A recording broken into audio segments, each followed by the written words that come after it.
Well, welcome back. My name is Mr. Barasa. So today I'm going to talk about this curious topic known as how you can always avoid Mkopa phones.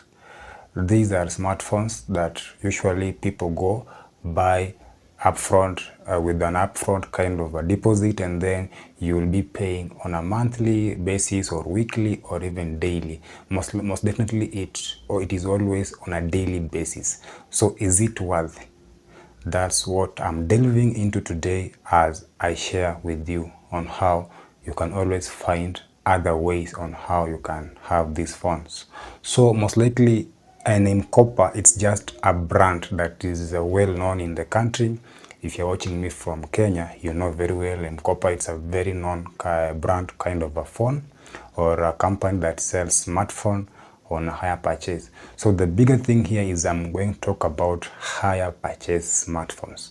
There are several companies that are providing these phones on hire purchase. Mkopa, I'm just using it as a brand, a company that is known all over Kenya. But most definitely, I'm using it as an example. Now, if you can't buy 5, you can't afford 1. That's the bare truth about how finances work. So if assuming you want to buy maybe a pair of shoes can cost, maybe if you are in Kenya, can cost maybe, assuming let's say 2,000. That is for men. Maybe for ladies maybe 1,600, depending on the type of shoes you want to acquire or you want to purchase. So if you cannot purchase, if you are not able to buy 5, then you can't afford 1. That's the rule of 5. So in this case, if these phones are actually affordable, then you could not have gone to hire purchase, meaning what? That phone you can't afford. So in this case, this is a disclaimer. I'm not saying you don't have to go for this hire purchase, but instead, I'm considering it as if you cannot afford, but you want to do something that will actually bring money in your pocket. In this case, let's talk about an asset and a liability. So a liability, it's something that removes money from your pocket. But for an asset, it brings money in your pocket after having purchased anything. Assuming this phone you want to buy today, just for the case of maybe having pictures and being just showing to your friends maybe. You know, some people just do buy things because they want to look rich, but not you yourself being rich. That's a difference. So you get that. Just a disclaimer. If you're purchasing this phone because you want to do some content with it, content creation, that is a plus. That means it's an asset. But if you want to purchase this phone on a hire purchase just because you want to show to your friend that you have this phone, that is a liability, because it's just to show off. That is a liability. Why? Because at the end you will have to be paying for it. But here you will pay for it, but at the end it's bringing something. At the end, most likely if you want to do some photography, assuming it's a good phone that has the quality kind of picture that you can use to have some pictures, maybe to do video with it for content creation, then it lies in an asset. You will pay for it, yes, for hire purchase. You'll be paying for these phones at both sides, but at the end, this will bring money to your pocket. But in this case, this will remove money from your pocket.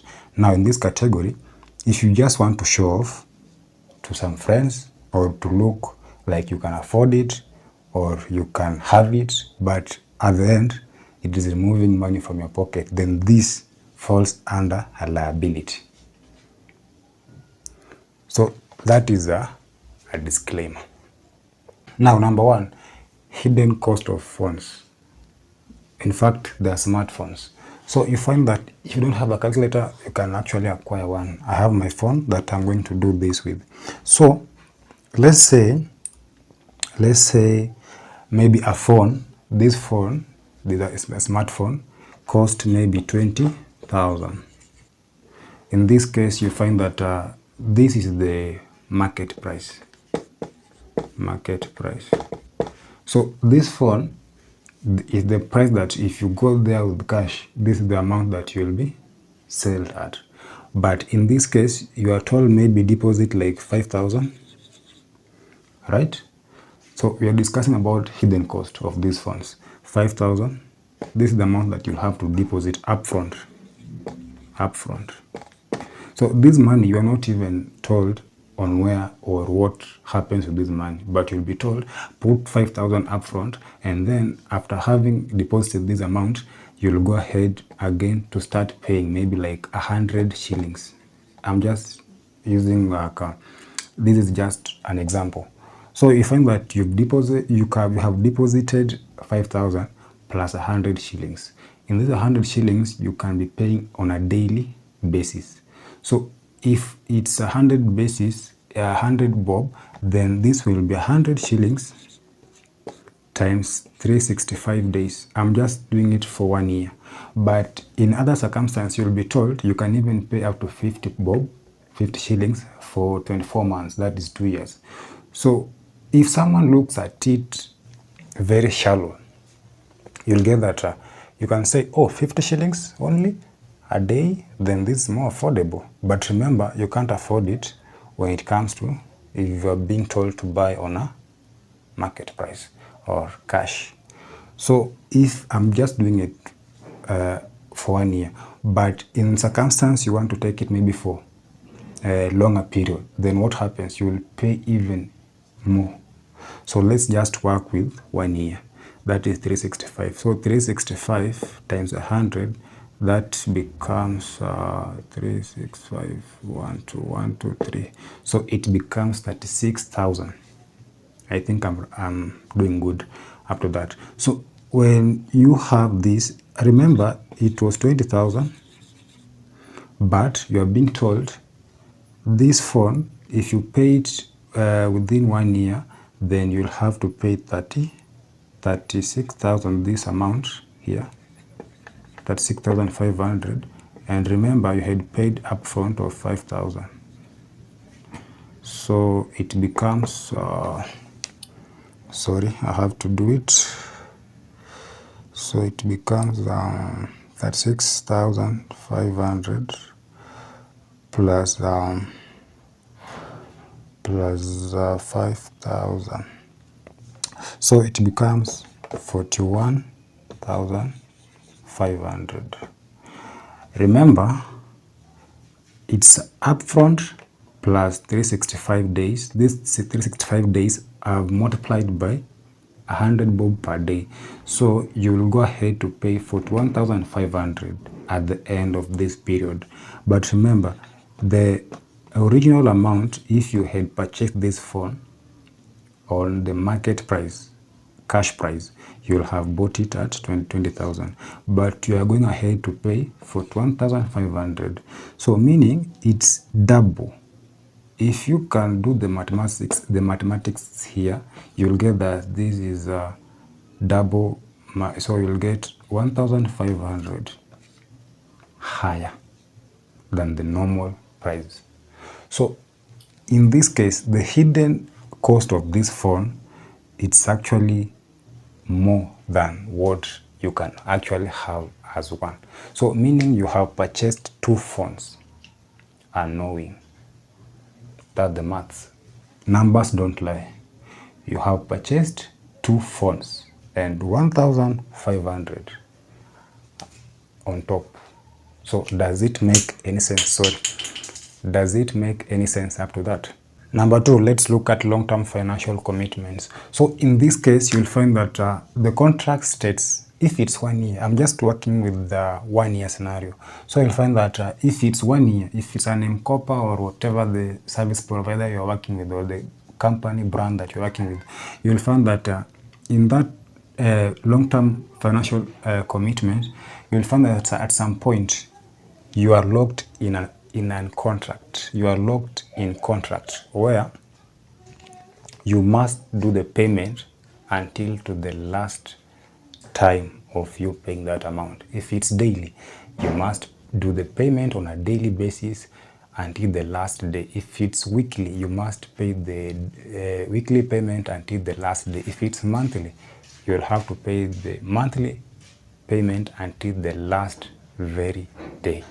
So in any case, you go ahead and find the best maybe service provider you want to switch.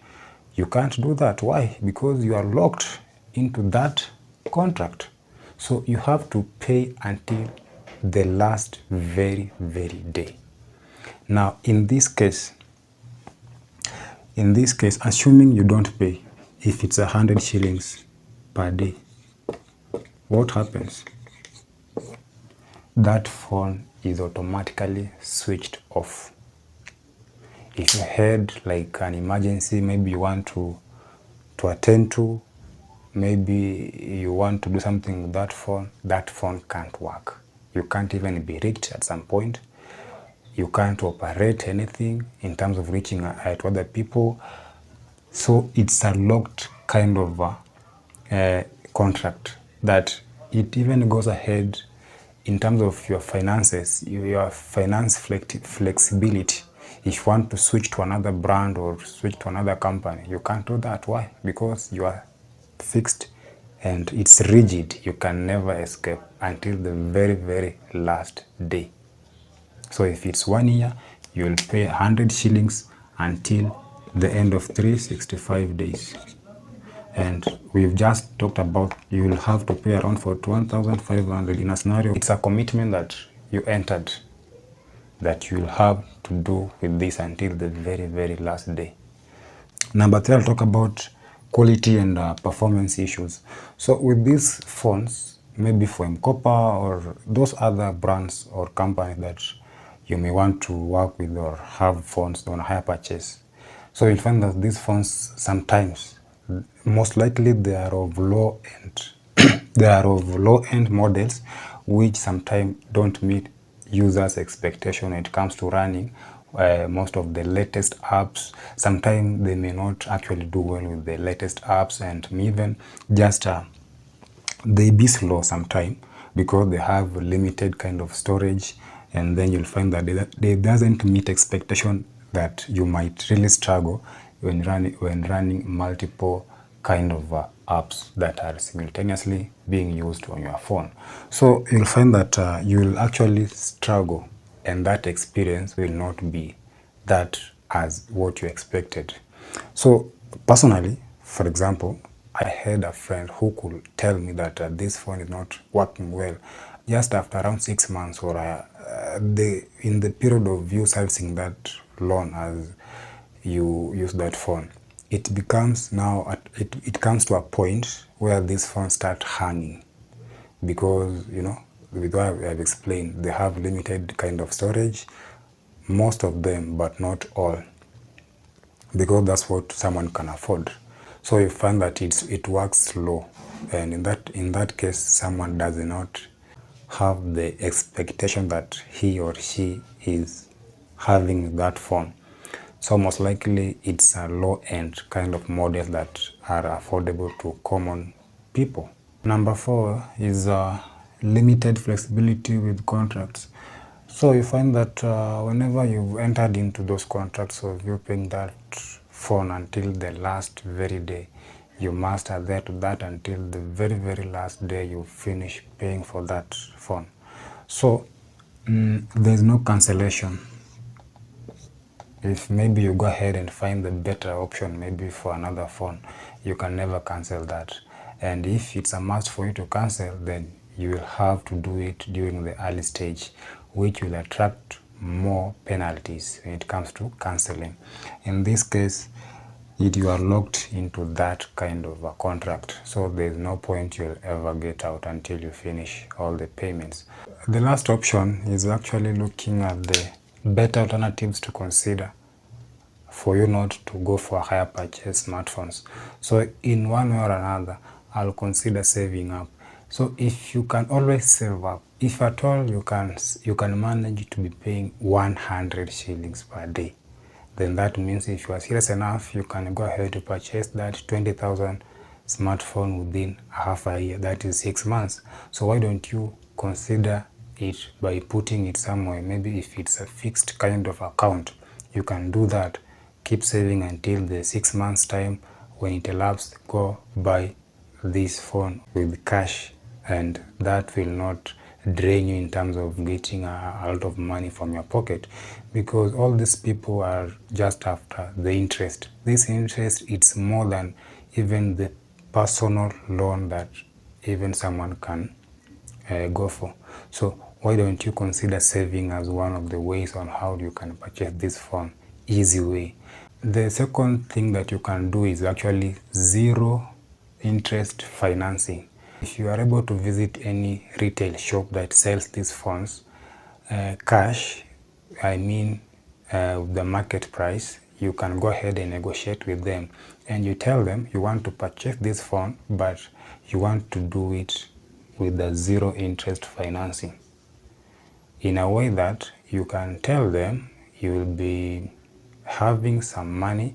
If maybe it's 20,000, you can tell them you will be bringing them around 5,000 shillings at a times, maybe like after 2 months or 1 month, you give them this 5,000. They write you a receipt on how much you've agreed and how much you've paid.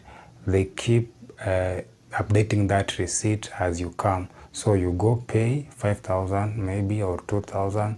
They give you a receipt on how much the balance has remained. You go with that receipt day by day as you keep reducing that balance. At the end, as you finish, you will be given that phone. So you find that with this one will help you a lot in terms of saving the cost at which you could have purchased that phone with the hire purchase, because for them they want the sales. So if you go ahead with this plan and you plan with them and you commit yourself in coming with that amount, you give them, they write your receipt, they keep the duplicate, and you go with the original receipt. So you find that with this kind of a phone you can purchase it with zero financing interest. And then the last one, you can always consider second-hand or refurbished phone. In this channel we are mainly advocating for saving as to consider when it comes to finances. So why should you not consider second-hand as one way of you saving up more? And if you have to achieve your finances at one point, then you keep you sell that kind of second-hand phone, and then you keep adding on what you have and you upgrade. So I consider these ways as the top ways that someone can use in terms of acquiring a new phone, or in this case a second-hand phone. You can always save up, you can always have a zero interest financing and a second-hand kind of a phone. But instead, if you do this, you'll cut off the cost that we've seen. For a phone of 20,000, someone is paying around for 1,500. This is a 20. If you do the mathematics well, you will pay this more, meaning you've purchased two phones plus 1,500 on top. So why should you consider this? This is a loss. Not only Mkopa, but hire purchase smartphones at large. So with this kind of information I've just shared today, I think you'll have to make a very kind of intensive thinking when it comes to going for these hire purchase phones, and consider if it's the best thing to do or not to do. My name is Mr. Barasa, and see you in the next video. Consider liking and commenting down there as to what you've liked the most or what you've disliked the most. Your time is highly appreciated as you go and comment. See you.